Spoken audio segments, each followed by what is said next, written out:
Welcome to the Savvy Shopkeeper Retail Podcast. I'm your host, Kathy Cruz. Just like you, I'm an independent retail business owner. I love the home decor and gift boutique I co-own with my sister, but I don't want it to consume me or my life.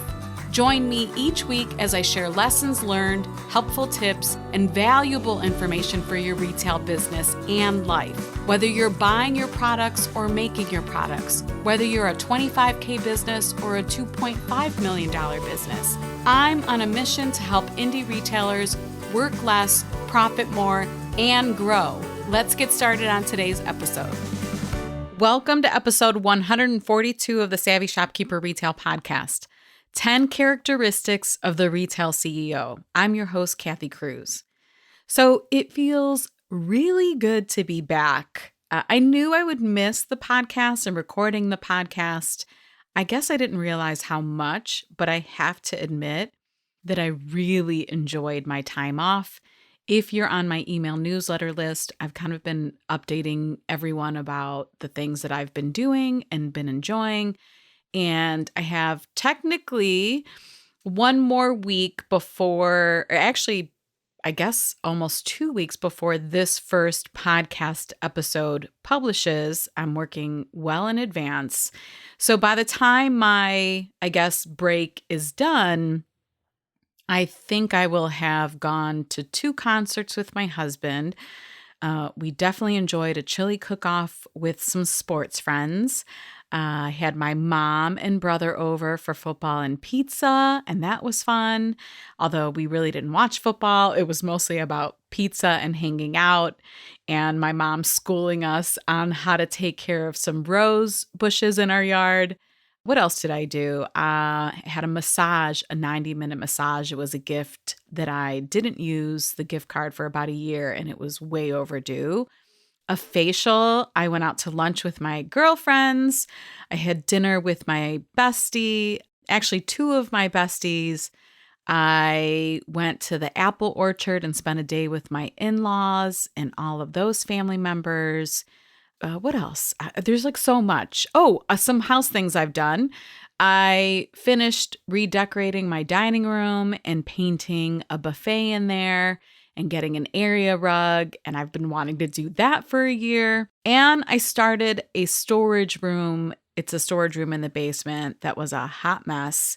I started that project. I laid out the design and floor plan and ordered some storage cabinets for that room. I need to get that done before Thanksgiving and all the things. I could go on and on. My point is, I feel like I'm proud of myself for the time I spent, the free time I spent during this past month off. So thank you again to all of you for listening to the podcast, for getting me to that 200,000 downloads. I'm happy I took the time to celebrate. So I have to also say that today is a big day for me because I've never batch recorded these podcast episodes. I tend to do them. I do work in advance, around 12 days in advance with podcast episodes, but I do them one at a time. And I didn't realize how inefficient that was. My goal now is to batch script 4 episodes and then batch record 4 episodes. I've talked about the concept of batching before. Maybe I should talk about it a little bit more, and I will now that I'm doing this. I hope that this becomes a regular routine for me because batching is just so much more efficient. Essentially, what it means is I'm going to record right now, starting with this one, 4 podcast episodes back to back. And that's going to be incredible because once I'm done with that, I know that's a month of content. That's a month of podcast episodes that I don't have to come back into my office, set things up, record, and do all of the things, and do the same thing to my team members where they just do one at a time. If they want, they'll be able to batch their work too, because there are a lot of hands on this podcast. So I am excited to get this started. I will say too that next week, I'm going to recap this year's retreat. It takes a while for me to process everything that goes into the event, the volume of other small businesses that make the event so incredible, just the people who attend, and all of those really special moments where I can breathe a little bit after the retreat and think about all of them. And that's why it's taken me so long to do the retreat recap episode, is because I really wanted to focus on some of those special moments and share about all of the business owners who participate in that, because it's far from just being me. There's so many people involved and who generously give to that event. So I'll be talking about all of them next week. I just have so much to share about the retreat. I decided to kick off my return to podcasting with an episode where I'm going to talk about the strong characteristics of a retail CEO. So earlier this year, I launched the Savvy Shopkeeper quiz. At this point, most of you have heard me talk about the quiz. And I created the quiz because I identified that it's really helpful for shopkeepers to understand where we are on our journeys. And then it's helpful for me to understand where you are, because I can do a variety of things. I can definitely empathize because I'm still a store owner and I've gone through all of the stages, or almost all of the stages. I can teach in a relatable way, and I can point you in the right direction to helpful podcast episodes or resources depending on the stage that you're in. And if you're a group member, I can help you even more. If you've taken the quiz and you know about it, I still encourage you to listen to this episode, because I haven't really shared some of the things I'm going to share in the past that I'm going to share today. So there are 5 stages. There's the aspiring shopkeeper, the savvy starter, the profitable planner, the growing retailer, and the retail CEO. This stage concept was actually validated at this year's retreat. It was kind of cool to see. So let me explain what happened. On day 2 of the retreat, I broke attendees out into smaller groups based on their shopkeeping stage. At that point, everyone, with the exception of a couple, had taken the quiz. So it was easy for me to see that it was almost a nearly even split. I did group aspiring and savvy starters into one group, and then all of the other stages had their own group. So there were 4 groups.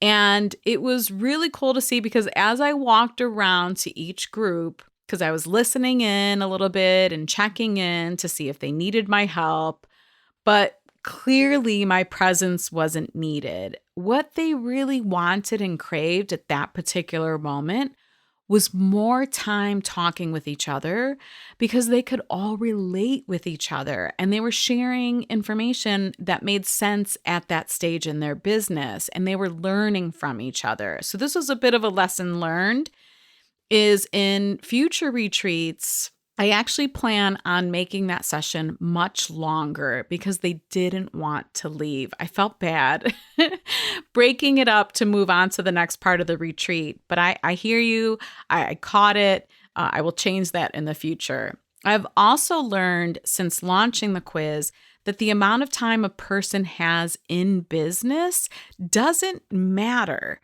And initially, when I created the stages, I thought it did I guess a little bit, but I realize now that it doesn't matter. So for example, there are shopkeepers who have been in business 20 plus years who aren't at the retail CEO stage. And yet there are shopkeepers who have been open less than 1 year who are at the retail CEO stage. So this has been a bit enlightening over the, I guess, almost 1 year since I launched, maybe not a year. Gosh, when did I launch the podcast or the quiz? Anyhow, it's been enlightening since I launched the quiz. I often tell shopkeepers to create the type of business that works for them. You can hear about this in episode number 96, Retail Success is Subjective. So if you want to listen, this particular episode, number 96, will help explain why length of time in business is really irrelevant for the stages. Anyhow, in today's episode, I want to dig into the retail CEO stage. I've been speaking more with the retail CEOs and master shopkeepers and identifying what makes them and their stage unique. And I think the information is insightful. I think many of you will gain knowledge from the characteristics of a business owner who reaches this stage. So retail CEOs, they're risk takers and visionaries, who think outside the box and keep growing because they aren't bogged down with the daily details of their businesses. This doesn't mean that they don't, on occasion, clean toilets in their stores or take out the garbage themselves, but maybe or most likely this isn't a regular occurrence. They aren't better than anyone else. They're just really good at delegating and letting go of things and taking the time to think of what will help their businesses grow because they have the time. But more on this in a minute. So here are 10 words that I use to describe the retail CEO. Number 1, freedom. Yep, retail CEOs have free time, more free time than most shopkeepers in other stages. Number 2, flexibility. They started their businesses so they could do what they want, when they want, within reason, and they've earned this. They have, if they have a sick kid, no problem. They can take the day off, or maybe they never go into their stores, and they know they can take care of that child at home. If they want to go to lunch or have coffee with friends or take a long weekend for a girls' trip, they can because they have a team running the business. Number 3, passive income. I love this so much. Some retail CEOs may not even be in their stores on a regular basis. The store is a well-oiled machine, and they only need to go in when they want or as needed. I know some of you are mind blown by this, where you're like, how does that happen? Please get me there. But it can happen. Number 4, large team. Retail CEOs tend to have larger teams. 10 plus employees. Some of them have 20 plus employees. Number 5, well-oiled machine. I just mentioned this, but their businesses run pretty smoothly. Yes, of course, there's bumps in the road, but generally everyone knows what their roles are and things get done. Number 6 is systems. This is why they have a well-oiled machine as a business. They have systems and processes in place. Most are documented, or they're doing a really good job of documenting as many as they can, and there just aren't many unknowns when it comes to the business. And their team members know the answers to questions because they know where to find the answers, or they've already been trained in them. Number 7, expansion. And expansion can come in a variety of ways. It could be more store locations. It could be more stores, completely different business models, but more stores. It could be storage rooms, shipping containers that hold a backstock of inventory. It could be an entire warehouse filled with inventory. But almost all retail CEOs have expanded either into more space next door or more locations or more stores, whatever it is, definitely more storage. And they've grown in several ways. Number 8 is profit and pay. Yes, retail CEOs do both. Their business is profiting and they're paying themselves. They pay themselves and they learned how to improve margins. They get out of debt. They have bookkeepers and CPAs who answer questions and guide them. And they know how to read their profit and loss statement and other financial reports. They've learned and implemented things to get them to be profitable. And they consistently pay themselves. They're either on payroll because they're an S Corp, or they're doing consistent owner's draw as an LLC. And then number 9 is risk taker. They may not see themselves this way, but retail CEOs are natural risk takers, or they step into discomfort rather than resisting it because the return on investment, the ROI on stepping into that discomfort when you're ready to grow, they know it's worth the try for them. They don't want to be the what if, like, what if I had tried that? Or what if I had done that? No, the retail CEO is like, I'm going to try it. And if it works, great. And if it doesn't, I'll try something else. Number 10, they're visionaries. Retail CEOs have time to think. They think about how to scale. They think about how to grow. They think about their financials. They think about how to increase their margins. They understand their data. They will consider taking on other ventures because now they have time. They have the time to use their brains to give more value as business owners. It's pretty incredible to see the retail CEO working, and we have quite a few in Master Shopkeepers, and I love the conversations with them. Now, maybe one or two of these 10 characteristics I just listed could be used to describe shopkeepers in other stages. However, many of these are unique to the retail CEO. Retail CEO is truly a boss up stage. Let me add, though, that not every shopkeeper wants to get to this stage. You can see based on these characteristics if someone wants to be a solo shopkeeper, meaning they're the only person in their business, they don't want team members, they have no interest in hiring, then this shopkeeper may never want to reach the retail CEO level, right? Like, so some of these things, if you're not willing to embrace them and step into those characteristics, you may not reach retail CEO level, and that's okay. However, if these characteristics hit the core of your soul, then you know this stage is for you. And also, the stages aren't about judgment. There is no judgment here. I don't judge you if you don't want to reach retail CEO level. If you take the quiz, or if you've taken the quiz in the past and you felt judged, and some of you have, when I first launched the quiz, there was a little bit of mental drama going on from some of you that took the quiz. I want to encourage you, if that happens, I want you to ask yourself why, because the judgment certainly isn't coming from me. Most likely, you're judging yourself. And if that's what's happening, then I will ask you to turn the conversation around onto yourself. Be honest with yourself about what stage you want to be in and start working towards that goal. These shopkeeper stages not only help you, but I've learned more than ever that they help me help you. It's about how I can best support you in the stage that you are in or in the stage that you want to be in.